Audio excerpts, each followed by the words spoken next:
రచిక్ ముందుగా దేవునికి నా వందనములు. ఇక్కడ కూడి వచ్చినటువంటి మీ అందరికీ కూడా ప్రభు పేట అందరికీ వందనాలు తెలియజేసుకుంటున్నామండి. అలాగే నాకు ఈ సమయాన్ని ఇచ్చినటువంటి అధ్యక్షుల వారికి, నన్ను వెనక ఉంటూ ప్రోత్సహిస్తున్నటువంటి నా తండ్రి అయినటువంటి దైవజనులు బిఎల్ రాజు గారికి కూడా ప్రత్యేకమైనటువంటి వందనాలు తెలియజేసుకుంటున్నాం. ఇంకా సమయం లేదు కనుక మనం వాక్యంలోనికి ముందుకు వెళ్దాం. అందరూ తల వంచుకున్నట్లయితే ప్రార్థన చేసుకుందాం. ప్రార్థన. మహోన్నతుడును మహాగణుడును మిక్కిలి వేవేల దూతలతో కొనియాడబడుచున్న మా కన్న తండ్రి, నీకే మహిమ ఘనత ప్రభావాలు పొందుకున్నాం తండ్రి. మేమైనా తప్పులు పొరపాట్లు చేస్తుంటే మమ్మల్ని క్షమించండి తండ్రి నాయన. తండ్రి నాయన, ఇప్పటి వరకు సహోదరుడు తండ్రి ఎన్నో మాటలను చెప్పాడు తండ్రి నాయన. తండ్రి నాయన, నీ దైవదాసుడిగా నిలబెట్టి తండ్రి నాయన నేను మాటలు చెప్పుచుండగా తండ్రి నీ పరిశుద్ధాత్మ సహాయాన్ని నాపై ఉంచండి తండ్రి నాయన. నేను తండ్రి నాయన మానవావేశంతో కాకుండా తండ్రి నాయన దైవావేశంతో మాట్లాడగలిగే భాగ్యాన్ని నాకు దయచేస్తానని కోరుకుంటూ ఈ ప్రార్థన మా ప్రియుడు ప్రియ రక్షకుడైనటువంటి నజరేయుడైనటువంటి యేసుక్రీస్తు వారి పరిశుద్ధ నామం పేరట ఈ ప్రార్థన అడిగి వేడుకుంటున్నాం మా ప్రియ పరలోకపు తండ్రి, ఆమేన్. అందరికీ వందలండి. చాలా సంతోషంగా ఉంది. ఎందుకంటే ఇక్కడ అందరినీ చూస్తుంటే ఆదివారం ఆరాధనకు వచ్చినట్టు వచ్చారు అందరూ కూడా. ఈ 2 వారాలు కూడా ఇలా లేదు, మొత్తం అంతా కూడా పలసగా ఉంది. కానీ ఇప్పుడు మాత్రం మమ్మల్ని అందరినీ చూస్తుంటే చాలా సంతోషంగా ఉంది. కనుక ఇంకా సమయం లేదు కనుక మనం ఇంకా ముందుకు వెళ్దాం. ప్రియులరా, మిమ్మల్ని అందరినీ కూడా నేను ఒక ప్రశ్న అడగాలనుకుంటున్నాను. మీరందరిలో ఎవరైతే పాత నిబంధన మొదలుకొని ప్రకటన గ్రంథం వరకు కూడా ఎంతమంది ఒకసారి బైబిల్ చదివిన వాళ్ళు ఉన్నారు? బైబిల్ని ఎంతమంది చదివారు? పాత నిబంధన ఆది కాండం మొదలుకొని ప్రకటన గ్రంథం వరకు ఎంతమంది చదివారు? ఒక్కసారి చదివిన వాళ్ళని అడుగుతున్నాను. ఒక్కసారి చదివినారు, ఓకే. 2 సార్లు చదివిన వాళ్ళు ఎవరైనా ఉన్నారా? పోనీ ఇంకా 2 సైలెంట్గా ఉంది కాబట్టి ఇంకా మనం పాఠంలోకి వెళ్దాం. పిల్లరా, ఏంటి అంటే ఈ ఆది కాండం నుంచి మొదలుకొని ఈ ప్రకటన గ్రంథం వరకు దేవుడు మనకి 66 పుస్తకాలు కలిగినటువంటి ఈ బైబిల్ని మనకి ఇచ్చాడు. అవునా కదండి? ఈ బైబిల్ మనకి ఇచ్చాడు. ఇక్కడ మీరు ఒక ఆలోచించవలసింది ఏంటంటే, మీకు అంశంగా ముందుగా తెలియజేసింది ఏంటంటే దేవుని ప్రణాళిక. దేవుని ప్రణాళిక ఎలాగుందో మనం చూద్దాం ఇవాళ. ఏంటంటే పిల్లరా, ఈ మీరు చదువుతున్నటువంటి బైబిల్ని మీకు పాత నిబంధన ఎక్కడ పూర్తవుతుందంటే మలాకీ గ్రంథం వచ్చినప్పటికీ ఈ పాత నిబంధన అనేది అక్కడతో మనకి ఎండ్ అవుతుంది. మీరు చదివిన వాళ్ళు ఉన్నారు కదా, మీకు ఎప్పుడు సందేహం రాలేదా? ఒకటి కూడా ఏంటంటే ఈ మలాకీ గ్రంథం పూర్తయింది. ఈ మలాకీ గ్రంథం తర్వాత ఎక్కడికి వెళ్ళాలి మనం? కొత్త నిబంధనకి వెళ్ళాలి. కొత్త నిబంధనకి అంటే ఈ యొక్క మలాకీ గ్రంథం పూర్తయిన తర్వాత ఎక్కడికి వెళ్ళాలి? కొత్త నిబంధనకి వెళ్ళాలి. మరి ఈ పాత నిబంధన మొదలు అంటే ఈ మలాకీ గ్రంథం నుంచి ఈ మత్తయి సువార్త వరకు ఈ మధ్య ఏం జరిగింది? ఎవరికి కూడా ప్రశ్న రాలేదంటారా? బైబిల్ చదివిన వాళ్ళు, బైబిల్ చదివిన అడుగుతున్నాను. ఈ యొక్క గ్యాప్ ఎందుకు వచ్చింది? ఈ గ్యాప్ని ఏమంటారంటే సైలెంట్ పీరియడ్ అంటారన్నమాట. సైలెంట్ పీరియడ్, నిశ్శబ్ద కాలం. ఇది ఈ నిశ్శబ్ద కాలం 1 సంవత్సరం 2 సంవత్సరాలు కాదు. ఎన్ని సంవత్సరాలు? 400 సంవత్సరాలు అంట. మీకు ఇవన్నీ కొత్తగా చూడకండి. ఎందుకంటే సహోదరులు ఆదివారం దైవజనులకు ముందుగా మణికుమార్ గారు ఈ మాటలు చెప్పారు మనకి. మీరు ఒక కొత్తగా చూడాల్సింది. ఎందుకంటే చాలామందికి ఎలా ఉంటుందంటే క్వశ్చన్ అడుగుతాం కానీ ఆన్సర్ వరకు తెలియదు. కానీ మీకు ఇక్కడ క్వశ్చన్ తెలిసిపోయింది, ఆన్సర్ కూడా తెలిసిపోయింది. మరి ఈ ఆన్సర్ తెలిసిపోయాక ఈ మధ్యలో ఏం జరిగిందని మీకు తెలియాలి కదా. ఈ మధ్యలో ఏం జరుగుతుందనే అది చెప్పడానికి ఇవాళ ఈ అంశాన్ని నేను తీసుకున్నాను. సమయం ఉంటే ఈ సహోదరులు నాకంటా బాగా చెప్పగలరు మణికుమార్ గారు, కానీ సమయం లేక అలా ముగించడం జరిగింది. మీకు ఎలాగంటే ఒక తేనె పాకం మన పెదాల మీద రాసి వదిలేసినట్టు వదిలేశారు. కనుక దాన్ని ఫుల్ఫిల్ చేయాలంటే మనం ఇది అంతా ఈ మధ్యలో గ్యాప్ ఎలా వచ్చిందనేది మనం అంతా చూద్దాం పిల్లరా. ఈ నిశ్శబ్ద కాలం అనగా సైలెంట్ పీరియడ్ ఎన్ని సంవత్సరాలు అండి? ఇది 400 సంవత్సరాలు అంట. 400 సంవత్సరాలు ఏమైంది? 400 సంవత్సరాలు ఆకాశం మూసుకుపోయినట్టు అయిపోయిందంట. ప్రవక్తలు ఎవరో మాట్లాడట్లేదంట. దేవుడు వాళ్ళకి ఎవరికీ ప్రత్యక్షం అవ్వట్లేదంట. వాళ్ళందరూ అనుకున్నారో, ప్రజలందరూ దేవుడు మమ్మల్ని విడిచిపెట్టి వెళ్ళిపోయాడు, దేవుడికి మేము దూరం అయిపోయాం, దేవుడు మాకు ఇంక లేడు, మా కొరకు ఎన్నాళ్ళు ఒక ప్రవక్తలను పంపించాడు, ఒక ఏలియా గారు కానీ, ఒక ఎలీషా గారు కానీ, ఒక సమూయేలు గారు కానీ, ఇలా ప్రవక్తలను పంపించాడు. ఇప్పటి వరకు దేవుడు ఎంత మౌనంగా ఉన్నాడంటే దేవుడు మమ్మల్ని వదిలేసి వెళ్ళిపోయాడు అని అనుకున్నారు ఆ ప్రజలందరూ. ఈ లోకపు ప్రజలందరూ ఏమనుకున్నారు? ఈ 400 సంవత్సరాల గ్యాప్ని ఏమనుకున్నారంటే దేవుడు మౌనంగా ఉన్నాడంట. నేను అడుగుతున్నాను, దేవుడు మౌనంగా ఉంటాడా? దేవుడు అనేవాడు మౌనముగా ఉంటాడా? మౌనంగా ఉంటే దేవుడు ఎందుకు అవుతాడు చెప్పండి? మౌనంగా ఉంటే దేవుడు ఎందుకు ఉంటాడు? కనుక దేవుడు మౌనంగా లేడు. మరి ఎలాగున్నాడంటే తన ప్రణాళికను చూపిస్తున్నాడు, తన ప్రణాళికను సిద్ధం చేస్తున్నాడు. ఏంటి ఆ ప్రణాళిక అంటే తన కుమారుడైనటువంటి యేసుక్రీస్తు ప్రభుల వారి రాకడ కొరకు తన ప్రణాళికను సిద్ధం చేస్తున్నాడు. ఇది తెలియక అందరూ ఏమనుకుంటారంటే దేవుడు మౌనంగా ఉన్నాడు, నిశ్శబ్దంగా ఉన్నాడు. దేవుడు మౌనంగా ఉంటే కనీసం ఈ భూమి దేవుడే మౌనంగా ఉంటే ఈ భూమి ఇలా తిరగదో, మనం ఇలా ఉండం, ఎవరో ఏది కూడా అలా జరగదు. దేవుడు మౌనంగా లేడు పిల్లరా. ఎలాగున్నాడంటే తన ప్రణాళిక చెప్పిన ఏం చేస్తున్నాడు? ఒక్కొక్కటి సిద్ధం చేస్తున్నాడు. అవి ఏమేమి సిద్ధం చేస్తున్నాడని మీకు 4 చెప్తాను. మీరు అందరూ ఒకవేళ ఎవరైనా నోట్ చేసుకున్న వాళ్ళు ఉంటే సరిగ్గా నోట్ చేసుకోండి. మొదటిగా ఏంటంటే దేవుడు ఎదురు చూపును కోరుకుంటున్నాడు. ఎవరి నుంచి ఎదురు చూపును కోరుకుంటున్నాడు? ప్రజల నుంచి ఎదురు చూపును కోరుకుంటున్నాడు. మరి రెండవదిగా ఏంటంటే రాజ్యాలను సిద్ధం చేస్తున్నాడు. రాజ్యాలని సిద్ధం చేస్తున్నాడు. మరి మూడవది ఏంటి? భాషను సిద్ధం చేస్తున్నాడు. భాషను సిద్ధం చేస్తున్నాడు. నాలుగవది ఏంటంటే రహదారుల్ని సిద్ధం చేస్తున్నాడు. రహదారులు అంటే రోడ్స్ని సిద్ధం చేస్తున్నాడు. పిల్లరా, ఈ 4 ఉన్నాయి కదా, ఈ 4ని కూడా మనం త్వరగా ఒక్కొక్కటి ముందుకు వెళ్దాం. ఈ త్వరగా చూసుకుంటూ పిల్లరా, మొదటిగా ఏంటంటే ఎదురు చూపు పెరిగిందంట. అందరూ బైబిల్ తెరిచి చూడగలిగినట్లయితే లోకాసు వార్త 3వ అధ్యాయం 15వ వచనం. లోకాసు వార్త 3వ అధ్యాయం 15వ వచనం చూడండి.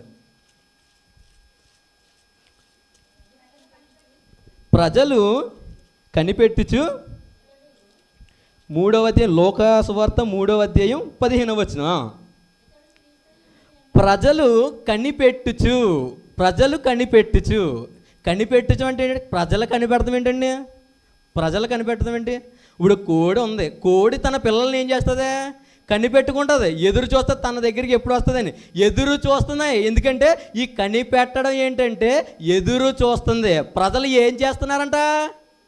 ఎదురు చూస్తున్నారు. ఎవరి కొరకు ఎదురు చూస్తున్నారు? అక్కడ ఆగిపోయినట్టు మలాకీ గ్రంథంలో ఎప్పుడైతే 4వ అధ్యాయం చివరి వచనాల్లో మీకు కనిపిస్తుంది ఏంటంటే దేవుడు ఎలాగ ఆపేశాడంటే మాటల్ని ఒక శాపముతో ఆపేశాడు.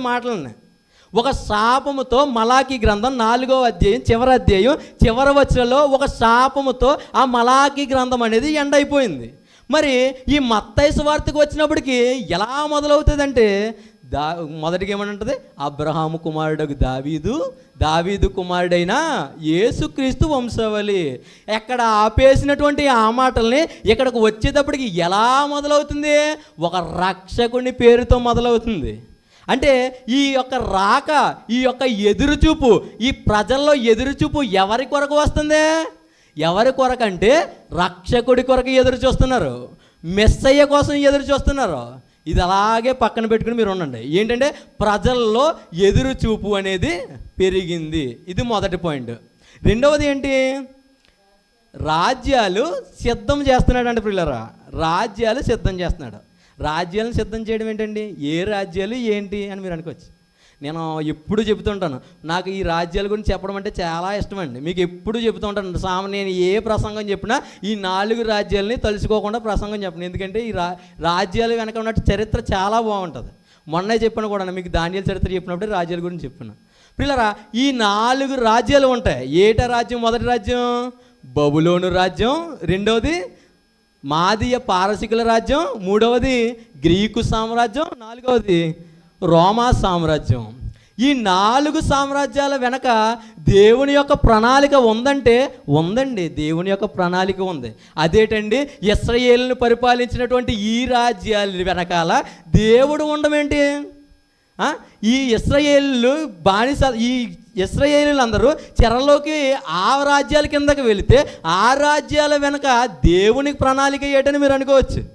ఆ ప్రణాళికలను చెప్పడానికి ప్రియులారా ఈరోజు ఈ మాటలు చెప్తున్నాను. మొదటిగా ఏంటి? బబులోను సామ్రాజ్యం. బబులోను సామ్రాజ్యం మన అందరికీ తెలిసినటువంటి సామ్రాజ్యం ఇది. ఎందుకంటే ఇశ్రాయేలీలందరూ కూడా దేవుడు వీళ్ళందరి మీద కోపాద్రేకుడై ఎక్కడికి వెళ్ళాడంట? ఈ ఇశ్రాయేలీలందరూనే బబులోనికి చెరగా వెళ్ళిపోయారు.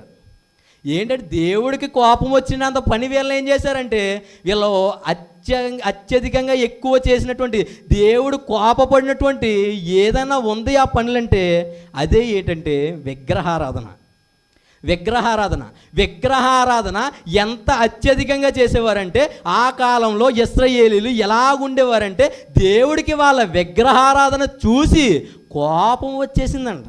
కోపం వచ్చేసి ఏం చేశాడు దేవుడు?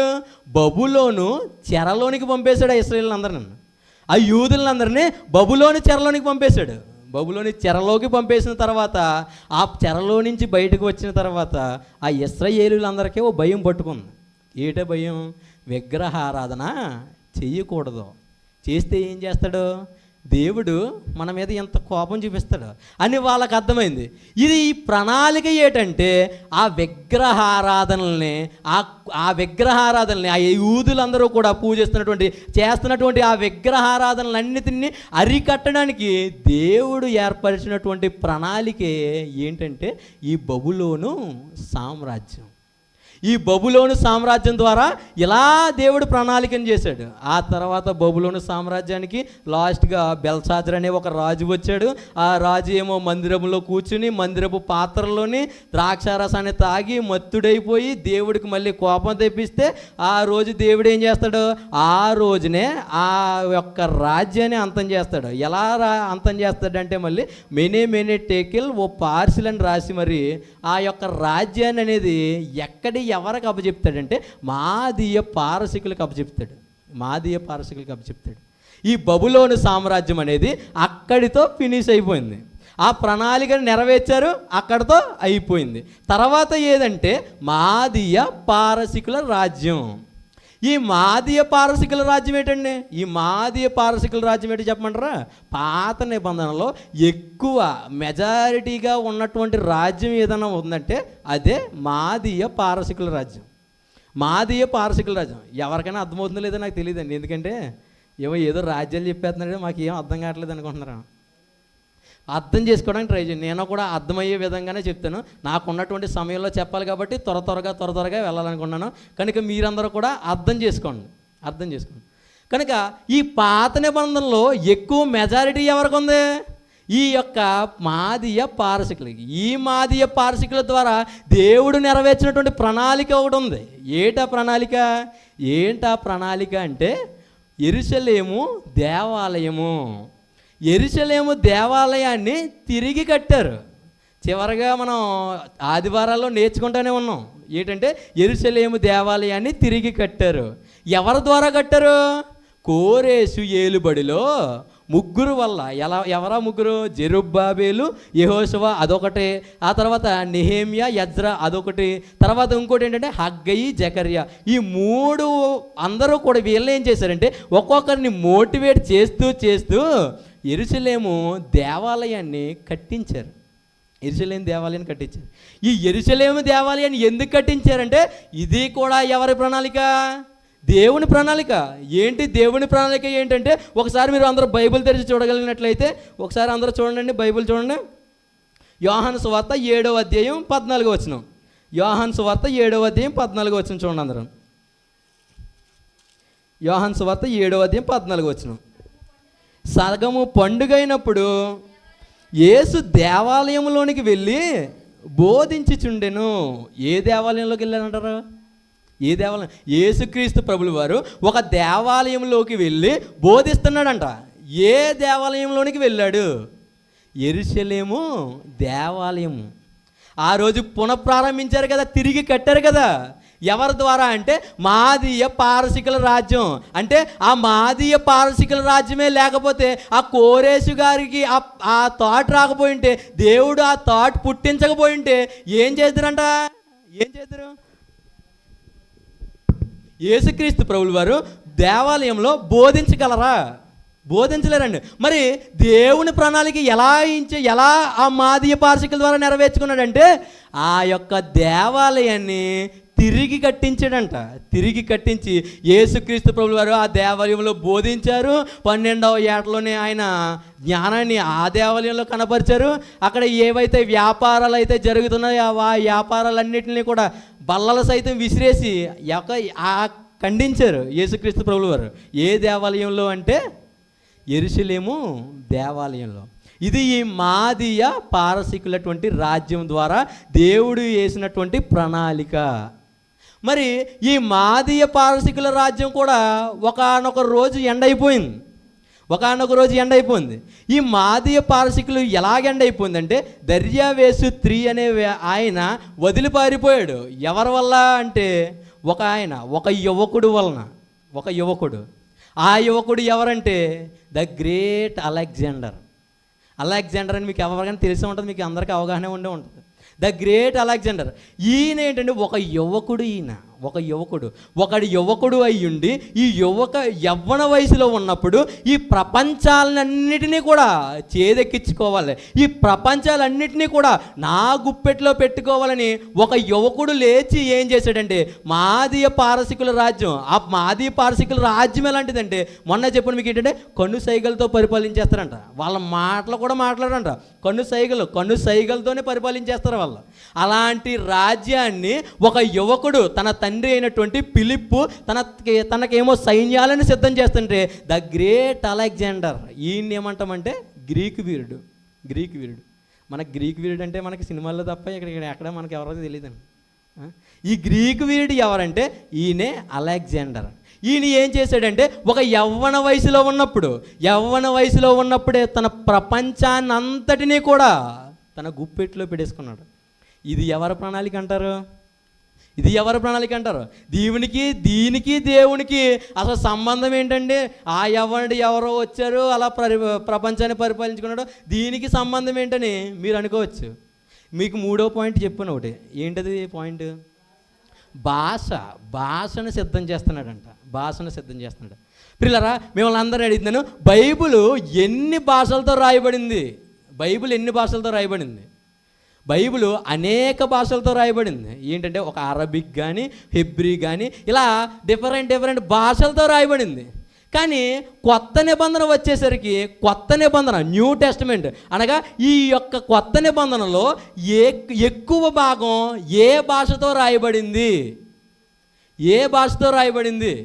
గ్రీకు భాష. కొత్త నిబంధన వచ్చేసరికి ఈ గ్రీకు భాషతో ఎందుకు రాయబడిందంటే ఈ ప్రపంచాన్నంతటినీ గుప్పెట్లో పెడేసుకున్నటువంటి ద గ్రేట్ అలెగ్జాండర్ ఉన్నాడు కదా, మరి ఈ ప్రపంచం అంతటికి కూడా ఈ యొక్క గ్రీకు భాష ఎలాగైపోయిందంటే ఒక కామన్ లాంగ్వేజ్ అయిపోయింది. అంటే ఇప్పుడు మనకి ఇప్పుడు ఉన్నటువంటి ఈ కాలంలో ఇంగ్లీష్ ఎలాగో ఆ కాలంలో గ్రీకు అలాగనమాట. అంటే ఇక్కడ ఉన్నటువంటి ఒక చిన్న పిల్లని అడిగినా వాట్ ఈజ్ యువర్ నేమ్ అంటే ఆ పిల్ల ఏం చెప్తుంది? నా పేరు, తన పేరేంటో తను చెప్తుంది. ఒకవేళ మీరు అమెరికా వెళ్ళిపోయి వాట్ ఈజ్ యువర్ నేమ్ అమ్మ అని అడిగితే ఆవిడ కూడా ఏం చెప్తుంది? తన పేరే చెప్తుంది. అంటే ఇది ఎలాగుందంటే ఒక కామన్ లాంగ్వేజ్ అయిపోయింది. ఆనాటి కాలంలో కూడా గ్రీకు భాష ఎలాగుందంటే కామన్ లాంగ్వేజ్గా ఉంది. అందుకనే దేవుడు చేసినటువంటి ప్రణాళిక ఏంటంటే వేరే భాషలతో ఉంటే ఇది అవ్వదు, ఒకే భాషతో కలిగి ఉండాలి. ఈ గ్రీకు భాష అంటే ఈ గ్రీకు సామ్రాజ్యం ప్రపంచాన్ని అంతటిని చుట్టముట్టేసింది కాబట్టి ఈ యొక్క గ్రీకు భాష ప్రపంచాన్ని అంతటికి వెళ్ళిపోయింది కాబట్టి ఇప్పుడు బైబిల్ దేంతో రాయబడాలి?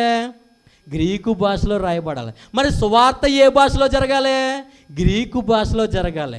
అందుకనే పిల్లరా దేవుడు ఏం చేశాడంటే గ్రీకు సామ్రాజ్యాన్ని అలా నిలబెట్టాడు.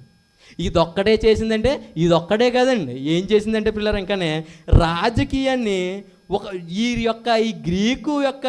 ఈ గ్రీకు సామ్రాజ్యం రాజకీయం అంతా వ్యాపించేసింది పిల్లలు. రాజకీయాన్ని వ్యాప్తించింది ఫుల్గా. ఎలా ఇదేంటండి, ఈ యొక్క యేసు పుట్టడానికి ఈ రాజకీయానికి సంబంధం ఏంటి? యేసు పుట్టడానికి ఈ సంస్కృతికి సంబంధం ఏంటి? యేసు పుట్టడానికి ఈ మత కలహాలకి సంబంధం ఏంటని మీరు అనుకోవచ్చు. పిల్లరా, ఈ యొక్క గ్రీకు సామ్రాజ్యం వచ్చేటప్పటికే ఈ యొక్క ప్రజలందరూ ఎలాగున్నారో తెలుసా? ఎలాగున్నారంటే ఎవరు ఇష్టం వచ్చినట్టు వాళ్ళు ఉన్నారు. ఎవరిని పడితే ఈడుంటే ఈయన కొట్టేయడం, ఈ పక్కన ఈడుంటే ఈయన కొట్టేయడం, ఈయన్ని చంపేయడం, ఆయన్ని చంపేయడం, ఇలా అందరినీ ఒకరినొకరు చంపేసుకుని ఆడికాడి పొడిచి చంపేసుకోవడం, ఇలా ఒక్కటువంటి ఎవరికి వాళ్ళు ఇష్టం వచ్చినటువంటి వెచ్చలవిడిగా ఉన్నటువంటి ఈ సామ్రాజ్యాలు ఉన్నప్పుడు ఇలా ఉన్నటువంటి ఈ ప్రజల్ని ఒక లైన్లోకి తీసుకొచ్చేసింది ఒకే చట్టం. అదే ఏ చట్టం అంటే గ్రీకు చట్టం. ఈ చట్టానికి పేరు కూడా పెట్టారు పిల్లలు. పేరు కూడా పెట్టారు. ఏంటంటే అదే యూనివర్సల్ సివిల్ లా. ఈ యొక్క యూనివర్సల్ సివిల్ లా ఆ గ్రీకు సామ్రాజ్యాలకి ఆ గ్రీకు రాజులకి ఎలా ఉపయోగపడిందో తెలియదు, కానీ యేసుక్రీస్తు ప్రభుల వారి సువార్తను ప్రకటించడానికి మాత్రం చాలా ఉపయోగపడింది. ఎలా ఉపయోగపడిందంటే పిల్లరా, ఈ రోజున అడిగిందని ఏంటంటే ఈ యొక్క అపోస్తులైనటువంటి ఈ శిష్యులందరూ కూడా ప్రపంచానికి నలుదిక్కులకి వెళ్ళి సర్వలోకానికి వెళ్ళి సువార్తను ప్రకటించాలంటే ప్రకటించగలరా? చెప్పండి. ఒక దేశాన్ని నుంచి ఇంకో దేశం వెళ్ళాలంటే, ఈ దేశం నుంచి ఈ దేశంకి వెళ్ళాలంటే, వెళ్ళాలంటే సువార్తను ప్రకటించగలరా? అవ్వని పని అది, అసలు జరగని పని కూడా అది. కానీ వీళ్ళు ఏ చట్టం మీద వెళ్ళారు? యూనివర్సల్ సివిల్ లా. ఈ చట్టం మీదనే అపోస్తులందరూ కూడా యేసుక్రీస్తు ప్రభుల వారి సువార్తను సర్వలోకానికి వెళ్ళి సర్వ సృష్టికి సువార్తను ప్రకటించారు. ఈరోజు నేను అడుగుతున్నాను, ఈ రోజే గనుక అపోస్తులు పుట్టుంటే, ఈ కాలంలో అపోస్తులు పుట్టుంటే ఇలాంటిది జరిగేదంటారా? ఈ యొక్క సువార్త అనేది జరిగేదంటారా? చెప్పండి. ఈరోజు మనం ఇక్కడ ఉన్నటువంటి ఏంటంటే కొత్తగా చూడకండి, ఏవో పాత మాటలు కాదు. ఇక్కడ ఉన్నటువంటి సువార్త నేనే ఇక్కడ చెప్తున్నాను. ఇదే నేను ఇక్కడ చెప్తుంటే పాకిస్తాన్ వీధుల్లో యేసుక్రీస్తు నిజమైన దేవుడు అని నేను చెప్పాను అనుకోండి, నన్ను ఉంచుతారంటారా? ఏ తుపాకు ఉంటే తుపాకీ, లేకపోతే కత్తి ఉంటే కత్తి పొడి చంపేస్తాను నన్ను. అంటే ఎందుకు చంపేస్తారంటే ఇక్కడ ఇండియా అంటే పాకిస్తాన్కి పడదు, పాకిస్తాన్ అంటే ఇండియాకి పడదు, ఇండియా అంటే ఆఫ్ఘనిస్తాన్కి పడదు, ఇజ్రాయేల్ అంటే ఇరాన్కి పడదు, ఇరాన్ అంటే ఇజ్రాయేల్కి పడదు, రష్యా అంటే యుక్రెయిన్కి పడదు, యుక్రెయిన్ అంటే రష్యాకి పడదు. ఇలా ఒక్కొక్కరికి ఒక్కొక్క దేశాలకి కూడా ఎలాంటి జరుగుతున్నాయని చూడొచ్చు. రీసెంట్గానే కువైట్ ప్రాంతంలో ఓ డ్రోన్ పడిపోయిందండి, ఎక్కడ ఎయిర్పోర్ట్లో పడిపోయిందండి ఓ డ్రోన్. అంటే ఎలా జరుగుతున్నాయంటే యుద్ధాలు జరిగితే. ఈ కాలంలో కానీ యేసుక్రీస్తు ప్రభుల వారు పుట్టుంటే, అపోస్తులందరూ పుట్టుంటే ఈ యొక్క సువార్తనే నలుదిశలకి వెళ్ళదు పిల్లరా, వెళ్ళదు. ఎందుకంటే అపోస్తులు అలా వెళ్ళడానికి కారణం దేవుని ప్రణాళిక. ఈరోజు నువ్వు ఎక్కడ కూర్చున్నావు, నువ్వు ఎలా కూర్చున్నావు అంటే దేవుని ప్రణాళిక. ఆ రోజే కానీ తోమా గారు ఇండియాకి రాకపోయి ఉంటే మనకి సువార్త అందుతుందంటారా? తోమా గారు ఇండియాకి రావడానికి కారణం ఏంటి? ఒక చట్టం ఉపయోగపడింది ఆయనకి. ఎక్కడో దేశాల్లో ఉన్నటువంటి ఆయన ఇండియాకి, ఈ దేశానికి రావడానికి ఒక చట్టం ఉపయోగపడ్డది. అదే యూనివర్సల్ సివిల్ లా, అదే గ్రీకు చట్టం. ఆ గ్రీకు చట్టం వలన ఈరోజు నువ్వు ఎక్కడ కూర్చున్నావు, నేను ఇక్కడ వాక్యం చెప్పగలిగినాను. ఇది అంతా ఎవరి ప్రణాళిక అంటారు? దేవుని ప్రణాళిక. ఎవరి ద్వారా నెరవేర్చుకున్నాడు? అది గ్రీకు సామ్రాజ్యం ద్వారా దేవుని యొక్క ప్రణాళికను నెరవేర్చుకున్నాడు. ఇంకా మిగిలిపోయింది ఏంటి? 4వది రహదారులు కదండి, సామ్రాజ్యాల్లో ఒకటి వదిలేసాను నేను, రోమా సామ్రాజ్యం. ఏం జరిగింది? ఈ రోమా సామ్రాజ్యం ఎలా ఉపయోగపడింది యేసుక్రీస్తు ప్రభు వారి సువార్త కొరకు అని మనం చూద్దాం. పిల్లరా, ఈ రోమా సామ్రాజ్యం ఎలాంటిదంటే పిల్లరా, శాంతికి నిలయం అంట ఈ రోమా సామ్రాజ్యం. ఏనికి? శాంతికి నిలయం. ఈ యొక్క గ్రీకు చట్టాల్లో నుంచే కొన్ని చట్టాలని ఈ రోమా సామ్రాజ్యం తీసుకుని ఈ యొక్క రోమా సామ్రాజ్యం ఎలా పరిపాలించిందంటే శాంతిగా పరిపాలించింది. అప్పటి వరకు ఇష్టానుసారంగా ఎవరిని పడితే అని కొట్టేసుకున్న వాళ్ళు, ఎవరిని పడితే అప్పుడు నరికేసుకున్న వాళ్ళు ఒక రూల్ని పెట్టొచ్చింది, ఒక రూల్ని తీసుకొచ్చింది. ఏంటది? ఒక సామాన్యుడిని చంపడానికి వీలు లేదు. మరి ఎవరు చంపాలంటే ప్రభుత్వము దగ్గరికి తీసుకురావాలి, ప్రభుత్వము దగ్గరే ఈయనకి తీర్పు జరగాలి. అందుకని యేసుక్రీస్తు ప్రభువు వారు వాళ్ళందరూ కూడా చంపేయకుండా ఎక్కడ తీసుకొచ్చారు? రోమ ప్రభుత్వం దగ్గరికి తీసుకొచ్చారు. ఈ రోమ ప్రభుత్వం దగ్గరికి ఎందుకు తీసుకొచ్చారంటే ఎవరికైనా ఒక చట్టం ఉంది అక్కడ. ఏంటంటే ఒక సామాన్యుడు చంపడానికి వీల్లేదు. చంపాలంటే ఎక్కడ చంపాలి? ప్రభుత్వం దగ్గర తీసుకురావాలి. ఈ యొక్క రోమా సామ్రాజ్యంలో ఇంకోటి ఉంది పిల్లరా. ఏంటంటే ఇది వాళ్ళు దొంగలని, దోపిడీగాలిని, సమాజాన్ని ఇబ్బంది పెట్టే వాళ్ళని ఎవరిని కూడా ఊరుకోరు పిల్లరా. వాళ్ళు ఊరుకోరు, తీసుకెళ్ళి అరెస్ట్ చేసేస్తారు. ఇంకా ఎక్కువైందంటే ఏం చేస్తారో, చెవడాలు ఒలిసేసి ఏం చేస్తారంటే సిలువలు వేసేస్తారంట. తలక్రిందులుగా సిలువలు వేసేసి రోజులు కూడా ఉన్నాయి. అంటే ఈ యొక్క రోమా సామ్రాజ్యం ఎలాగంటే పిల్లరా, ఇంకా చూడగలిగితే పౌలు గారిని కూడా ఈ రోమా సామ్రాజ్యం చంపేస్తుంటే, యూదులందరూ కూడా కలిసి రాళ్ళు ఇచ్చుకుని కొడేసి చంపేస్తుంటే ఈ రోమా సామ్రాజ్యం తెలివిగా ఏం చేసిందంటే తీసుకుపోయి జైల్లో వేసింది అపోస్తలుడైనటువంటి పౌలు గారు. అంటే పిల్లరా, ఈ రోమా సామ్రాజ్యం ఎలా ఉపయోగపడ్డదంటే ఈ శాంతికి నిలయం. ఆ సమయంలోనే అపోస్తలులందరూ కూడా సువార్తను ప్రకటించారు. ఏ కాలంలో అపోస్తలులందరూ ప్రకటించారు సువార్తనే? ఏ కాలంలోనే? రోమా సామ్రాజ్యం ఉన్నటువంటి కాలంలోనే ప్రకటించారు. ఈ రోమా సామ్రాజ్యం చేసినటువంటి మంచి పని ఏమన్నా ఉందంటే, మరి ఇంకా బాగా అపోస్తలులందరికీ ఉపయోగపడేలాగా ఇంకో పని ఏదైనా చేసిందంటే అదే 4వ పాయింట్. ఏంటంటే రహదారులను వేసింది, అనగా రోడ్స్ని వేసిందంట. వేసింది అంటే ఇప్పుడు చూడండి మీరు, ఏంటంటే ఒక భాష సిద్ధమైపోయింది, రోడ్స్ సిద్ధమైపోయినాయి. అంటే అపోస్తలులందరూ కూడా యేసుక్రీస్తు ప్రభుల వారి పరిచర్యను నలుదిశలకి చాటడానికి ఈ రోమా సామ్రాజ్యం ద్వారా దేవుడు నెరవేర్చుకున్నటువంటి ప్రణాళిక ఏంటంటే ఇదిగోండి, ఆ రోడ్స్ వేయడంతో వీళ్ళందరూ కూడా వెళ్ళి సర్వజనులకి, సర్వలోకాలకి వెళ్ళి, వేరే దేశాలకి వెళ్ళి, వివిధ దేశాలకి వెళ్ళి సువార్తను ప్రకటించారు పిల్లరా. ఈ రోమా సామ్రాజ్యం ద్వారా దేవుడు నెరవేర్చుకున్నటువంటి ప్రణాళిక ఇది. మరి మీకు అందరికీ కూడా తెలిసే ఉంటుంది, ఒక ఆయన ఔగుస్తు కైసరు అని ఎవరన్నా తెలుసా మీకు? ఔగుస్తు కైసరు ఆయన ఎవరంటే మీకు చెప్తున్నాను.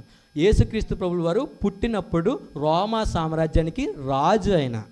అనగా రోమా సామ్రాజ్యానికి మొట్టమొదటి రాజు ఎవరంటే ఆయనే ఔగుస్తు కైసరు. ఈయన ఎవరైనా మీరు కొత్తగా చూడకండి, ఒకసారి అందరూ బైబిల్ తెరిచి చూడండి కావాలంటే. లూకాసు వార్త 2వ అధ్యాయం, 1వ వచనం చూడండి. ఆ దినములలో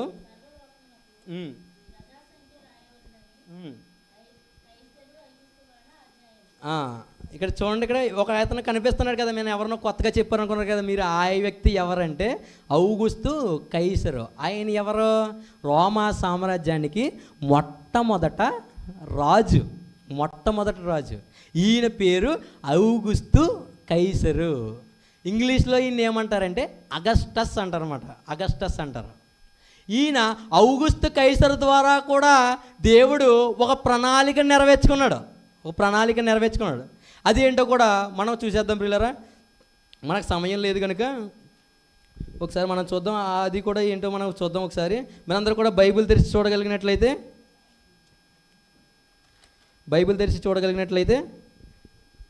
లూకాసు వార్త 2వ అధ్యాయం 1వ వచనం, అదే వచనం చదవండి.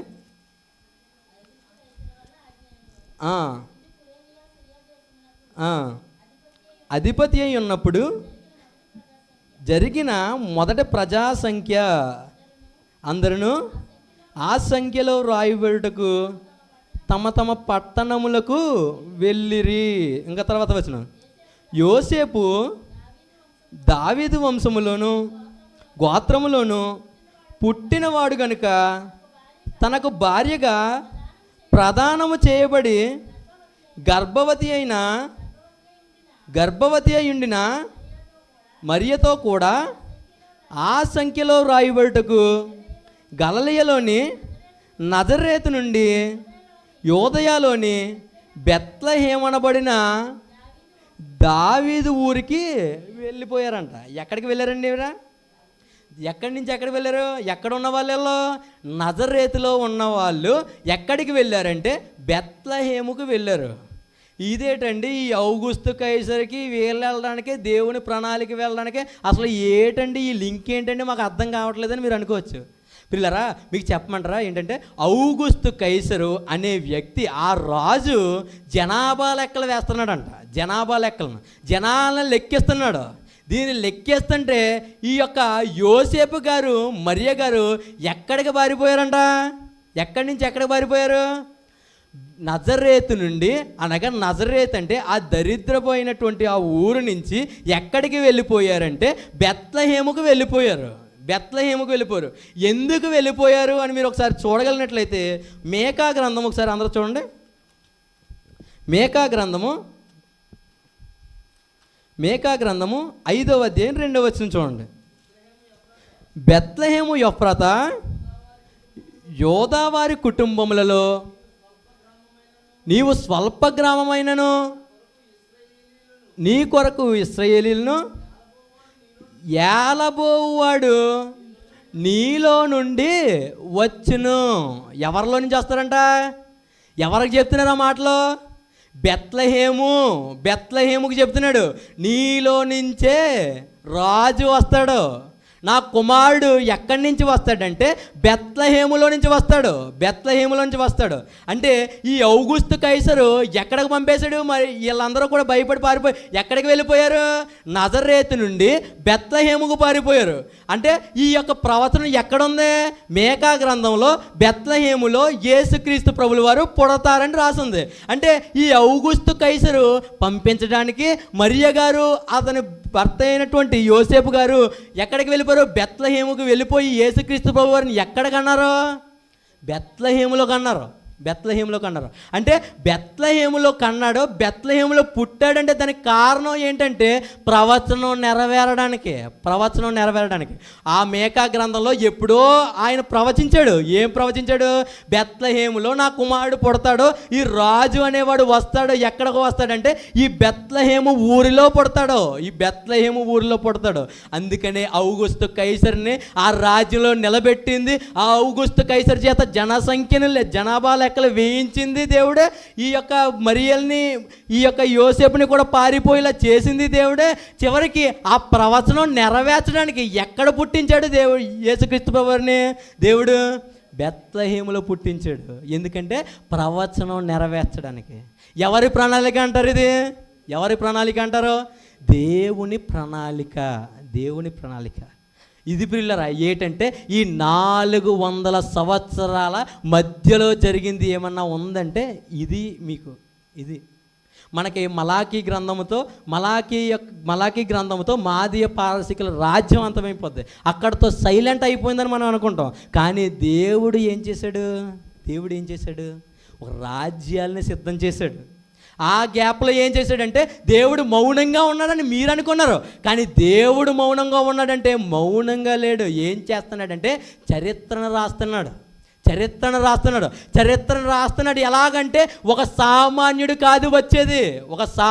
కాదు, నీలాంటి మనిషి, నాలాంటి మనిషి కాదు వచ్చేది. ఎవరంటే సర్వోన్నతుని కుమారుడైనటువంటి యేసుక్రీస్తు ప్రభువు వారు ఈ భూమి మీదకి రావాలంటే ఏం చేయాలంటే ఎదురు చూపు ఉండాలి. తర్వాత ఏం చేయాలి? భాషలు సిద్ధం కావాలి, రాజ్యాలు ఏర్పడాలి. రాజ్యాలన్నీ ఏర్పడిన తర్వాత రహదారులు సిద్ధం అవ్వాలి. ఇవన్నీ సిద్ధమైనప్పుడు ఏం జరుగుతుంది? గలతీయుల పత్రిక 4వ అధ్యాయం 4వ వచనం చూడండి. గలతీయులకు రాసినటువంటి పత్రిక, త్వరగా తీయండి, సమయం లేదు. గలతీయులకు రాసినటువంటి పత్రిక, అయితే కాలము పరిపూర్ణమైనప్పుడు తన కుమారుని పంపెదను. ఎప్పుడు పంపుతాడంట తన కుమారుని? కాలము సంపూర్ణమైనప్పుడు అంట. ఏ కాలం గురించి దేవుడు మాట్లాడుతున్నాడు అక్కడ? ఏ కాలం గురించి మాట్లాడుతున్నాడంటే ఈ యొక్క కాలం ఉంది చూసారా, ఈ యొక్క గ్యాప్ ఉంది చూసారా, ఇది పరిపూర్ణమైనప్పుడు ఏం చేస్తాడు? తన కుమారుని పంపుతాడంట. తన కుమారుని పంపుతారు. ఎలాగంటే పిల్లరా, మీకు ఒక మాట చెప్తున్నాను. ఏంటంటే మీరందరూ కూడా ఇప్పుడు చాలామంది ఇక్కడ కాలేజ్ స్టూడెంట్స్ ఉన్నారు కనుక చెప్తున్నాను. మీరు కాలేజీకి వెళ్ళిన సంవత్సరం అంతా చదువుతారు, అవునా కదా? సంవత్సరం అంతా కాలేజీని చదువుతారు. కాలేజ్ లాస్ట్ ఎగ్జామ్స్ వచ్చేసేటప్పటికి కాలేజ్ వాళ్ళు కొన్ని హాలిడేస్ అనేవి మనకి ఇస్తారు. ఏంటి హాలిడేస్? అవే ప్రిపరేషన్ హాలిడేస్ అంటాం మనం. అంటే మనం చదివి చేసేది ఏముండదు, కానీ మనకి పేరుకి మళ్ళీ ఎలా ఉంటుందంటే మనకి ప్రిపరేషన్ హాలిడేస్ అనేవి మనకి ఇస్తారు. ప్రిపరేషన్ హాలిడేస్లో ఈ ప్రిపరేషన్ హాలిడేసే మాకు వచ్చినటువంటి వేసవికాల సెలవులు కదని ఆ ప్రిపరేషన్ హాలిడేస్లో కూడా నువ్వు వాడేసుకున్నావు అనుకో, ఎలాగుంటుంది చెప్పండి? అంటే ఈ యొక్క కాలేజీ ఎందుకు ఇచ్చిందంటే ఈ సెలవులో నువ్వు చదువుకుని ఏదో బాగుపడి పాస్ అవుతావు కదరా నాయన అని నీకు ఆ ప్రిపరేషన్ హాలిడేస్ అనేది నీకు ఇచ్చారు. కానీ నువ్వేమనుకుంటావంటే అదే మాకు సెలవులు అనుకుని నువ్వు కాలేజ్ ఎగ్జామ్స్ అన్నీ మర్చిపోయి ఆ ప్రిపరేషన్ హాలిడేస్నే మామూలుగా నువ్వు ఇంకా వేసవికాల సెలవులు అనుకుని నువ్వు ఆడేసుకున్నావు అనుకో, నువ్వు పాస్ అవుతావా? దేవుడు అలాగే చేశాడు. ఏంటంటే మధ్యలో కొన్ని ప్రిపరేషన్ ఇయర్స్ని ఇచ్చాడు దేవుడు. ప్రిపరేషన్ ఇయర్స్ని అక్కడ ఏం ప్రిపేర్ చేశాడంటే హిస్టరీని ప్రిపేర్ చేశాడు. హిస్టరీని, ఒక చరిత్రను లిఖించాడు. ఆ చరిత్ర ఇలా మాట్లాడుకుని నలుగురు కాదు కదా 40 తరాలు మాట్లాడుకునే విధంగా ఉండాలి. ఇలా ఆషామాషిగా ఉండకూడదు. ఎలాగ ఉండాలంటే ఇంకా డిఫరెంట్గా ఉండాలని ఆ హిస్టరీని ఏం చేశాడంటే కాలము సంపూర్ణమైనప్పుడు ప్రజల్లో ఎదురుచూపు పెరిగింది. ఆ ఎదురుచూపు పెరిగిన తర్వాత ఏం జరిగింది? రాజ్యాలు సిద్ధపడిపోయిన తర్వాత ఏం జరిగింది? భాష సిద్ధమైన తర్వాత ఏం జరిగింది? రోడ్లు సిద్ధమైపోయి, ఇవన్నీ సిద్ధమైపోయిన తర్వాత ఏం చేశాడు? తన కుమారుణ్ణి పంపిస్తున్నాడు మన మీద. తన కుమారుని మన దగ్గరకు పంపిస్తున్నాడు. తన కుమారుని పంపిస్తున్నాడు. పిల్లరా, ఈ మలాకీ గ్రంథంలో దేవుడు ఒక చిన్న ప్రవచనం ఉంటుంది. ఒక చిన్న ప్రవచనం ఏంటంటే, ఒకసారి బైబిల్ తెరిచి చూడండి. మీరు బైబిల్తోనే మనం మాట్లాడాలి కనుక మనం మాట్లాడిని ఏది బైబిల్లో లేనిది మనం మాట్లాడకూడదు కనుక ఒకసారి మీరు అందరూ కూడా మలాకీ గ్రంథంలో చివరి అధ్యాయం చివరి వచనాలు చూడండి. ఒకసారి 5వ వచనం చూడండి. 4వ అధ్యాయం 5వ వచనం. యెహోవా నియమించిన భయంకరమైన మహాధనము రాకమునుపు నేనొక ప్రవక్తయగు ఏలియాను మీ యొద్దకు పంపుదును. ఏంటండి ఈయన చివరిలో ఏలియాని మా దగ్గరికి పంపుతాను అంటున్నాడండి? ఏలియా గారేమో ఎప్పుడో చనిపోయాడు, ఎప్పుడో తరంలో చనిపోయాడు. ఇదేంటండి దేవుడు ఇలా రాయించేసాడని మీరు అనుకోవచ్చు. ఇదేంటండి రాయించేసాడు అనుకోవచ్చు. కనుక మీరు అలా అనుకోకూడదు. ఏలియాని పంపిస్తానంటే పంపిస్తాడు దేవుడు. ఎలాంటి ఏలియాని పంపిస్తాడో ఒకసారి మీరు బైబిల్ తెరిచి మళ్ళీ చూడగలిగినట్లయితే లూకా సువార్త 1వ అధ్యాయం 17వ వచనం. లూకా సువార్త 1వ అధ్యాయం 17వ వచనం. మరియు అతడు లూకా సువార్త 1వ అధ్యాయం 17వ వచనం చూడండి. ఏలియా యొక్క ఆత్మయు శక్తియు గలవాడే ఆయనకు ముందుగా వెళ్ళును గనుక నీకు సంతోషమును మహా ఆనందము కలుగును. అతడు పుట్టినందుకు అనేకులు సంతోషింతురనెను. ఈ మాటలు ఎవరి గురించి మాట్లాడుతున్నారండి? యేసుక్రీస్తు ప్రభువారు కాదండి. యేసుక్రీస్తు ప్రభువారి గురించి కాదు మాటలు మాట్లాడుతుంది. యోహాను గారి గురించి మాట్లాడుతున్నారు. ఎవరి గురించి అంటే బాప్తిస్మం ఇచ్చు యోహాను గారి గురించి మాట్లాడుతున్నారు. ఇదేంటండి మాకు ఈయన గురించి ఎందుకు చెప్పారు? మేమంతా యేసుక్రీస్తు ప్రభువారి గురించి నేర్చుకున్నాం కదా, మనకు చెప్దాం ఒక్కొక్కటి అలా చూద్దాం. ఇంకా టైం అయిపోయింది కనుక నేను కూడా ముగించేయాలి కనుక మనం ముందుకు వెళ్దాం. పిల్లరా, ఏలియా వంటి ఆత్మ కలిగినటువంటి ఆయన్ని పంపుతాను. ఆ మలాకీ గ్రంథంలో చూశారు కదా, ఏం చెప్పాడు ఆ మలాకీ గ్రంథంలో చివరిలో? ఏలియాని మీ వద్దకు పంపుతాను అన్నాడు. ఇక్కడికి వచ్చేటప్పటికి ఏం రాయించాడు?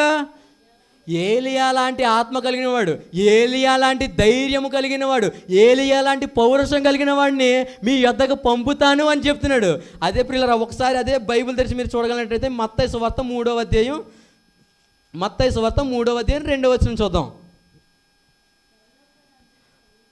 పరలోక రాజ్యం సమీపించి ఉన్నది, మారు మనసు పొందుడని యోదయ అరణ్యములో ప్రకటించుచుండెను. ఈ మాట ఎందుకు చదివించారంటే మీరు అనుకోవచ్చు. ఎందుకు చదివించారంటే ఈ మాట ఏంటంటే పిల్లరా, దేవుడు తన యొక్క మాటల్ని ఎక్కడ ఆపేశాడు? మలాకి గ్రంథంలో ఆపేశాడు మాటలను. మలాకి గ్రంథంలో పూర్తయింది, తర్వాత మాటలు ఆయన చరిత్రను రాసుకున్నాడు నిజమే. కానీ దేవుడు తర్వాత ఎలా మాట్లాడాడంటే, దేవుడు మలాకి గ్రంథము పూర్తయిన తర్వాత దేవుడు మొదటిగా మాట్లాడినటువంటి మాట ఎవరి ద్వారా మాట్లాడించాడంటే, బాప్తిస్మమిచ్చు యోహాను గారి ద్వారా మాట్లాడించాడు. ఈ 400 సంవత్సరాలు కూడా కంప్లీట్ అయిపోయిన తర్వాత, ఈ 400 సంవత్సరాలు కూడా ఫినిష్ అయిపోయిన తర్వాత దేవుడు మళ్ళీ ఎలా మాట్లాడగలిగాడంటే, అరణ్యంలో ఒక కేక వచ్చిందంట. ఏంట కేక? పరలోక రాజ్యము సమీపించుచున్నది, మారు మనసు పొందుడని చెబుతున్నాడంట పిల్లరా, చెబుతున్నాడంట. ఈ ప్రజలందరూ అనుకున్నారు ఎప్పుడో దేవుడు మనకు ఆగిపోయాడు, దేవుడు మనతో మాట్లాడలేదు కదా, ఇప్పుడు మాట్లాడాడు కదా అని ఈ యోహాను గారిని ఏమనుకున్నారు? రాబోయే మెస్సయ్య ఎవరు అనుకున్నారు? బాప్తిస్మం ఇచ్చి యోహాను గారు అనుకున్నారు. కానీ ఆయన తర్వాత చెప్పింది ఏంటంటే, నేను కాదు మీరు అనుకున్నటువంటి మెస్సయ్యని, మీకంటూ మెస్సయ్య వస్తున్నాడు. ఆ మెస్సయ్య వచ్చినటువంటి జననం, ఆ జననం సామాన్యమైనటువంటి జననం కాదు, కన్యక గర్భవతి అవడం ఏంటండి అసలనే? కన్యక గర్భవతి ఏంటి? అంతే, నువ్వు పుట్టినట్టే నేను పుట్టినట్టే ఆయన పుట్టుంటే ఆయనకి స్పెషల్ ఏంటి? అందుకనే దేవుడు ఎలా ఏర్పరచుకున్నాడంటే, కన్యక గర్భవతి ఒక శిశువుని కన్నదంట. ఆ శిశువు ఎలాంటి వాడంటే ప్రియులారా, మనకున్నటువంటి పాపపు సంఖ్యలను తెంచడానికి వస్తున్నటువంటి ఆయన, మన బ్రతుకులు చీకటిలో మూసుకుపోయినటువంటి మన బ్రతుకులని వెలుగులో తీసుకురావడానికి తానే వెలుగుగా వచ్చాడు. ఎవరు ఆయన? యేసుక్రీస్తు ప్రభుల వారు, మన ప్రభువు అయినటువంటి యేసుక్రీస్తు ప్రభుల వారు అంట పిల్లరా. మన ప్రభువు అయినటువంటి యేసుక్రీస్తు ప్రభులు ఎలా వచ్చారంటే పిల్లరా, ఎలాగొచ్చారంటే, ఈ యొక్క 400 సంవత్సరాలు దేవుడు ఏర్పరిచాడు. ఆ యొక్క హిస్టరీని ఎలా లిఖించాడో ఆ విధముగానే, అందరూ మాట్లాడుకునే విధముగానే, యూదులకు రాజుగానే, రాజులకు రాజు, ప్రభువులకు ప్రభువుగానే ఎవరిని పంపించాడంటే మన ముందుకి? యేసుక్రీస్తు ప్రభుల వారిని పంపించాడు. యేసుక్రీస్తు ప్రభుల వారిని పంపించాడు. పంపించిన తర్వాత ఏం చేశాడు ఆయన వచ్చి ఇలాగ ఆడుకుని పోలేదు మనకులాగా. మరి ఏం చేశాడంటే, మన కొరకు ప్రాణాలను అర్పించాడు. లోకంలో ఆశలు ఉన్నాయి, ఇలా ఆయన పాపము చేస్తే చెయ్యాలనుకునే రోజులు ఉన్నాయి. కానీ ఆయనలో ఎంచు కూడా పాపము కూడా చేయకుండా ఆయన బ్రతికాడు. 33.5 సంవత్సరాల బ్రతికి ఎలా బ్రతికాడంటే పిల్లరా, ఎలాంటి పాపాన్ని ముట్టకుండా సాతాన్ని శోధిస్తుంది ఆయన్ని. 40 రోజులు సాతాన్ని శోధించినా కూడా ఎలాగా శోధింపబడకుండా పిల్లరా ఎలా జీవించాడంటే, మన అందరికీ మన యొక్క పాపంలో తడిసిపోయినటువంటి మన బ్రతుకులని వెలుగులోకి తీసుకురావడానికి తానే బలిగా అయిపోయాడు. బలిగా అయిపోయి మన అందరికీ రక్షణనిచ్చాడు. ఆ యొక్క రక్షణను నువ్వు పొందుకోవడానికి నువ్వు ఇంకా పొందుకోలేకపోతున్నావు అంటే మరి నేనేమనాలి చెప్పండి? నీకోసం దేవుడు అంత చేసినటువంటి ఆ యేసుక్రీస్తు ప్రభుల వారికి నువ్వు ఏమీ చేయలేకపోతున్నావా? ఏం చేయలేకపోతున్నావు? ఈ యొక్క మౌన కాలం అంటే మీకు ఏదో చెప్పి ఏదో వెళ్ళిపోయాను కాదు పిల్లరా. దీన్ని బట్టి మీకు ఏమర్థమైంది చెప్పండి? దీన్ని బట్టి ఏమర్థమైంది? ఏం అర్థం అవ్వలేదంటే ఇంక గొడవ లేదమ్మా. ఇంక ఇంటికి వెళ్ళిపోయి ఇంకా ఇసుని గారు ఇచ్చి పడుకోవచ్చు మనం. అంటే ఈ యొక్క యేసుక్రీస్తు ప్రభువు వారి జననం గురించి మనం ఆలోచిస్తే పిల్లరా, ఈ యొక్క 400 సంవత్సరాల గురించి మనకి ఏమర్థమైందంటే, దేవుడు మౌనంగా ఉన్నాడని మీరు అనుకున్నారనుకో. కానీ దేవుడు మౌనంగా ఉన్నట్టు కాదు. నేను ఎన్నో ప్రార్థనలు చేస్తున్నాను బాబు, నాకు ప్రతిఫలం రావట్లేదు అంటే దేవుడు మౌనంగా ఉన్నట్ట కాదు. అంటే ఏదో ఒక రోజు అది నీకు ఎలాగంటే రెట్టింపు ప్రతిఫలాలుగా వస్తుందంట. అది రెట్టింపు నువ్వు ఎలాగ ఉంటావని అనుకో. నేనే అనుకోలేదు, నేను ఎలా చెప్తానని నేను అనుకోలేదు. చిన్నప్పుడు నాకు మాటలు రాక మీరందరూ కూడా నన్ను ఆట పట్టించేవారు. ఎలాగంటే మీ పేర్లు, నాకు నోరు తిరగపోయినా కూడా మీ పేర్లు చెప్పించుకునేవారు. నాకు నోరు తిరగపోయినా మీ యొక్క పేర్లు చెప్పించుకుని ఈ నోరు తిరగలని ఎక్కిరించేవాళ్ళు మీరు. అంటే అలాంటి యొక్క వాటిని నేను ఇలా అనర్గళంగా మాట్లాడగలిగిందంటే ఎవరి ప్రణాళిక? దేవుని ప్రణాళిక. ఎక్కడో హైదరాబాద్లో ఉండాల్సిన తండ్రితో ఇక్కడికి వచ్చి పడ్డాం అంటే ఎవరి ప్రణాళిక? ఇదంతా ఎవరి ప్రణాళిక? దేవుని ప్రణాళిక. ఇక్కడ నువ్వు కూర్చున్నావంటే ఇది ఎవరి ప్రణాళిక? దేవుని ప్రణాళిక. లేకపోతే నువ్వు ఎక్కడ ఉందివో తెలియదు, లేకపోతే ఏ కువైట్ ప్రాంతంలో ఉందివో తెలియదు, ఎక్కడ ఉందివో తెలియదు. కానీ నువ్వు వచ్చి ఎక్కడ కూర్చున్నావంటే ఎవరి ప్రణాళిక? అది దేవుని ప్రణాళిక.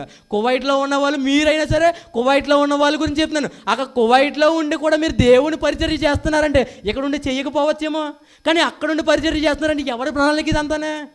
దేవుని ప్రణాళిక. దేవుని ప్రణాళికతోనే ముడిపడి ఉంది ఏదైనా సరే. ఈ యొక్క మానవ జీవితం అంతా కూడా ఎవరి ప్రణాళిక మీద నడుస్తుందంటే ఒకటే రూలు, ఒకటే చట్టం. ఏంటది? క్రీస్తు చట్టం. పిల్లరా, ఎన్నో సామ్రాజ్యాలు మునిగిపోయింది. బబులోని సామ్రాజ్యం పడిపోయింది, మాది పారసికులు పడిపోయింది, రోమా సామ్రాజ్యం పడిపోయింది, గ్రీకు సామ్రాజ్యం పడిపోయింది. ఇవన్నీ పడిపోయినా కూడా ఏ సామ్రాజ్యం మిగిలి ఉంది? క్రీస్తు సామ్రాజ్యం. ఆ క్రీస్తు సామ్రాజ్యం ఎప్పటికన్నా పడతాదా అంటే ఎప్పటికీ పడదు. ఆ యొక్క క్రీస్తు సామ్రాజ్యం ఎలాంటిదంటే నిన్ను ఎక్కడ ఉంచదో, నిన్ను ఎక్కడ పెడుతుందంటే ఆ పరలోకంలో పెడుతుంది. మరి నువ్వు ఫాలో అవ్వాల్సిన రూల్స్ ఏంటి? క్రీస్తు చట్టంలో ఉన్నటువంటి ఆ రూల్స్ అండ్ రెగ్యులేషన్ని నువ్వు ఫాలో అవ్వాలి. అవి ఫాలో అవ్వాలంటే నీకు ఒక అర్హత కావాలి. ఆ అర్హత ఏంటి అంటే అదే రక్షణ. నువ్వు ఆ అర్హతనే కూడా నువ్వు నిర్లక్ష్యం చేసుకున్నావంటే నిన్ను ఇంకా ఎవరో మార్చలేం. పిల్లరా, ఇన్ని మాటలు చెప్పినా కూడా నువ్వు ఇంకా ఎదురు చూస్తాను, ఇంకా దారి అంటే ఇది. ఆ గేటు దాటితే మనం బతుకుంటామో కూడా తెలియదండి. ఆ గేటు దాటితే ఏ దోమ వచ్చి కుట్టినా కూడా చచ్చిపోతాం మనం. అలాంటి బ్రతుకులు మనవి. ఇంకా నువ్వు దేవుని నిర్లక్ష్యం చేస్తున్నావంటే మరి నిన్ను ఏమనాలి? కనుక మీరందరూ కూడా ఎవ్వరూ కూడా పిల్లరా దేవుణ్ణి నిర్లక్ష్యం చేయొద్దు. మన అందరం ఒక అర్హత పొందుకోవాలి. ఆ అర్హత ఏంటంటే అదే రక్షణ. ఒకవేళ నువ్వు రక్షణ పొందుకున్నావా, దాన్ని నిర్లక్ష్యం చేసుకోకు. ఆ రక్షణ మీదే నిలబడు. ఆ క్రీస్తు చెప్పిన విధముగానే నిలబడు. ఎలాగైతే బ్రతికాడో వాళ్ళనే బ్రతికాడు. ఎవరెవరినో కాదు రోల్ మోడల్గా తీసుకోవాల్సింది. ఒక అపోస్తుడైన పౌలుని తీసుకో రోల్ మోడల్ కింద, ఒక యేసుక్రీస్తు ప్రభువు వారిని తీసుకో. ఇలా బ్రతికితే మనం ఎలా నిలబడగలం? ఎక్కడ కాదు మనది. ఇంకా మనకి ఇక్కడ ఆస్తులు ఉండవు, అంతస్తులు ఉండవు. మన ఆస్తులని ఎక్కడ కట్టుకుంటాం? మనం అన్నీ ఆ పరలోకంలోనే కట్టుకుంటాం. కనుక ఎంత భారమైనా కూడా నా మాటలనే మీరందరూ అర్థం చేసుకున్నందుకు, ఒకవేళ మీకు అర్థం కాకపోయినా కూడా ఒకవేళ ఇంటికి వెళ్ళి యూట్యూబ్లో చూడండి. పెద్దవారిని మిమ్మల్ని చాలా బాధపడేశాను నేను. ఎందుకంటే మీకు ఈ రాజ్యాల గురించి ఇవి చెప్పి మీకు సరిగ్గా అర్థం కాదు.